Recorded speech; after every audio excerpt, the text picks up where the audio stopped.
अस्सलामुअलैकुम dear students, आप देख रहे हैं रियाजीदान और मैं हूं उस्मान अली। आज हम चैप्टर 1 की एक्सरसाइज 1.1 स्टार्ट करेंगे।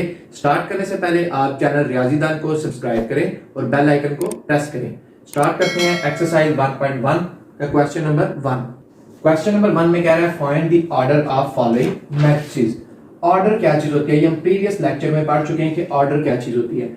Number of rose by number of column, यानी ऑर्डर मिलके बनता है रोज की तादाद और कॉलम की तादाद से। तो देखते हैं ए मैट्रिक्स में आपके पास क्या ऑर्डर बनता है इसका। इसके अंदर आपके पास नजर आ रहा है एक रो है यानी R1 है आपके पास। इसी तरह नेक्स्ट नीचे हॉरिजॉन्टल वे में आपके पास R2 है और वर्टिकली वे में आपके पास क्या है C1 है और वर्टिकली वे में दूसरी तरफ आपके पास क्या है C2। यानी इसका ऑर्डर क्या बन गया 2 रोज और 2 कॉलम। ऑर्डर को लिखने का क्या तरीका है, पहले रोज की तादाद को लिखते हैं और बाय लगाते हैं और फिर कॉलम की तादाद को लिखते हैं। जैसे कि आपके पास क्या है 2/2 ऑर्डर बन गया आपके पास ए मैट्रिक्स का 2/। इसी तरह बी को देखते हैं। बी आपके पास है 2035।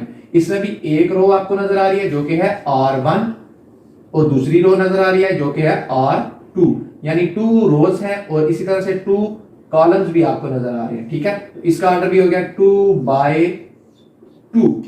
नेक्स्ट देखते हैं कॉलम, ये सी दिया हुआ है आपके पास क्या है 2/4। इसमें आपको एक ही रो नजर आ रही है लेकिन 2 कॉलम है, तो इसका ऑर्डर चेक कर लेते हैं क्या है 1 रो है और 2 कॉलम्स है। 1/2 आपके पास इसका ऑर्डर आ गया सी मैट्रिक्स का। इसी तरह डी को देखते हैं। डी आपके पास कितनी रोज है 1, 2 और 3 रोज हैं और 1 कॉलम है। तो रो को पहले लिखते हैं 3/2। इस 3/1 ऑर्डर आ गया इसका, 3/1 ऑर्डर आ गया इसका। इस तरह ई देखते हैं। ई भी आपके पास हॉरिजॉन्टली 1 रो 2 रो 3 रो 3 रोज हैं और 1 एंड 2 कॉलम्स हैं। तो आपके पास क्या बन गया 3 रोज बाय 2 कॉलम्स। इसी तरह से एफ आपके पास है, उसमें एक ही नंबर है तो ये आपके पास एक ही रो बनाएगी और एक ही कॉलम बनाएगी, तो इसका ऑर्डर होगा 1/1।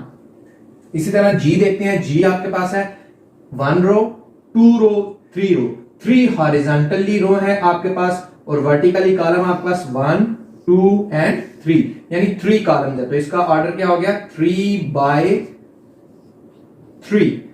एच देख लेते हैं। उसमें भी आपके पास 1 रो और 2 रो, हॉरिजॉन्टली 2 रोज हैं और वर्टिकली आपके पास 1, 2 एंड 3 कॉलम्स है। 2 रोज एंड 3 कॉलम्स, तो ये इसका ऑर्डर बन गया 2/3। यहां पे क्वेश्चन नंबर 1 कंप्लीट हो गया आपका। अब देखते हैं नेक्स्ट क्वेश्चन नंबर 2।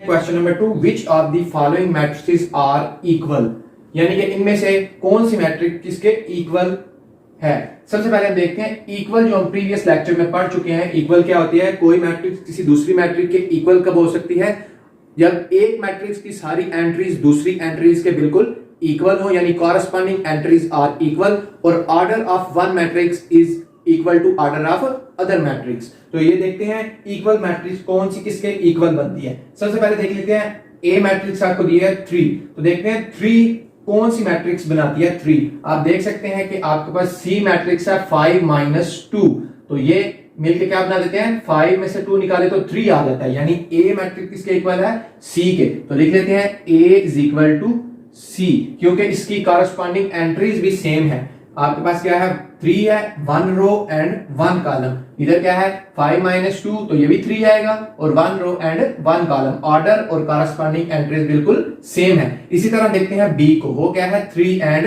5, तो देख लेते हैं ये है 5 एंड 3। ई आपके पास मैट्रिक्स ही चेंज है। एफ आपके पास कॉलम मैट्रिक्स है और ये आपके पास जी मैट्रिक्स जो है ये भी आपके पास नहीं बनती। आपके पास आई मैट्रिक्स जो है, आई मैट्रिक्स देखें आप, आई मैट्रिक्स है 3 और 3 + 2 और इनका ऑर्डर भी चेक कर लेते हैं। कॉरस्पॉन्डिंग एंट्रीज तो सेम होगी, ऑर्डर आपके पास होगा 1 रो और 2 कॉलम्स, 1 रो एंड 2 कॉलम, यानी ऑर्डर भी सेम है और कॉरस्पॉन्डिंग एंट्रीज भी सेम है। तो बी इज इक्वल टू आपके पास आ गया आई के इक्वल। इसी तरह देख लेते हैं आपके पास डी। डी देखते हैं, डी किसी के भी इक्वल नहीं है क्योंकि आपके पास 1 रो और 2 कॉलम्स है और 1 रो और 2 कॉलम वाली मजीद कोई यहां पे मैट्रिक्स नहीं है। नेक्स्ट देखते हैं ई को।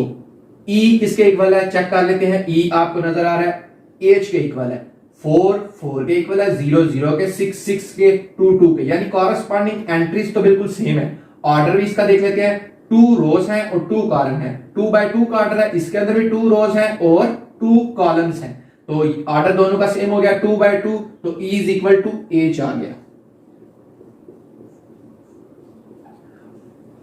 और भी देख लेते हैं, इसके साथ एक और मैट्रिक्स भी आपके पास J मैट्रिक्स। J का क्या है, 2 + 2 और 2 - 2, ये भी ये 4 बन जाता है, ये 0 बन जाता है, 4 + 2 ये 6 बन जाता है, 2 + 0 ये आपके पास 2 बन जाता है। और इनका ऑर्डर भी देख लेते हैं, 2 बाय 2 का, ये 2 रोज हैं और 2 कॉलम्स हैं, तो ये J भी इसके इक्वल आ गया। लास्ट रह गया है F।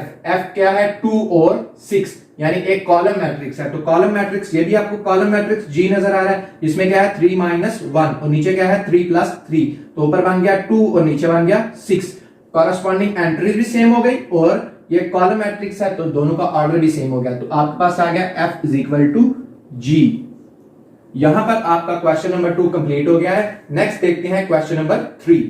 क्वेश्चन नंबर 3 है आपके पास, find the value of A B C and D which satisfy the matrix equation, यानी कि आपके पास A B C की इसके अंदर से वैल्यू फाइंड करनी है, इक्वेशन बना के, यानी कि ये इक्वल है, तो यानी ये मैट्रिक्स के बिल्कुल इक्वल है, कॉरस्पॉन्डिंग एंट्रीज इक्वल बनानी है हमने, और इसको देखें ऑर्डर सेम है, 2 बाय 2 की मैट्रिक्स है, 2 बाय 2 की मैट्रिक्स है, यानी 2 रोज हैं 2 कॉलम्स हैं, इसके भी 2 रोज हैं 2 कॉलम्स हैं, तो कॉरस्पॉन्डिंग एंट्रीज को इक्वल बनाने के लिए हम ले लेते हैं इक्वेशन बनाते हैं, A + C is equal to आपके पास आ गया 0, यानी कि बन गई इक्वेशन आपके पास 1, और इसी तरह से आपके पास आ गया C - 1 is equal to 3 is equation बन गई 2।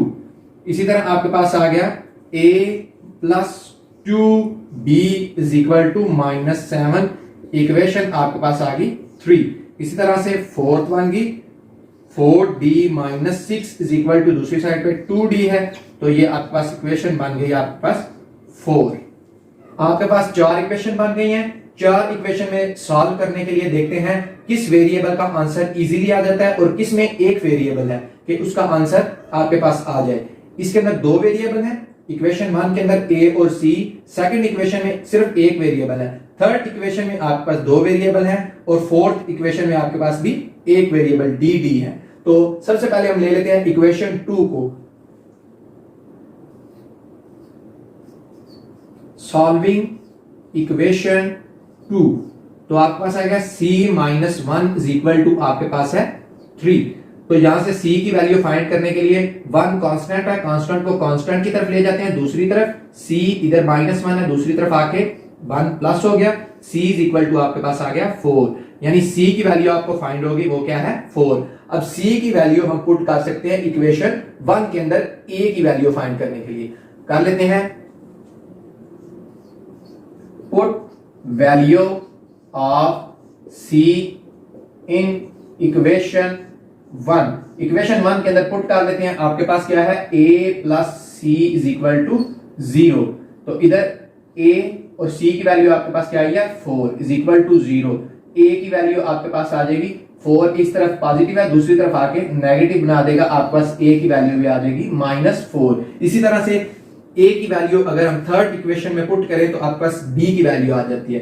कर लेते हैं put value of A in equation 3, वो क्या आ गया आपके पास A + 2B is equal to -7, तो A की वैल्यू आपने निकाली है -4 + 2B इज इक्वल टू -7, तो 2B इधर क्या है -7 + 4, तो इस तरफ आपके पास क्या बन गया, सॉल्व करेंगे तो -3 आ गया, तो 2B, तो B की वैल्यू आपके पास इधर मल्टीप्लाई हो रहा है 2 इसके साथ, इधर क्या हो जाएगा डिवाइड, तो आपके पास B की वैल्यू बन गई, डिवाइड करेंगे तो आपके पास आ जाएगा 1.5, यानी B की वैल्यू आ गई -1.5। अब इक्वेशन 4 से हम D की वैल्यू फाइंड करेंगे, वो उसमें भी एक ही वेरिएबल है, 4D - 6 is equal to 2D।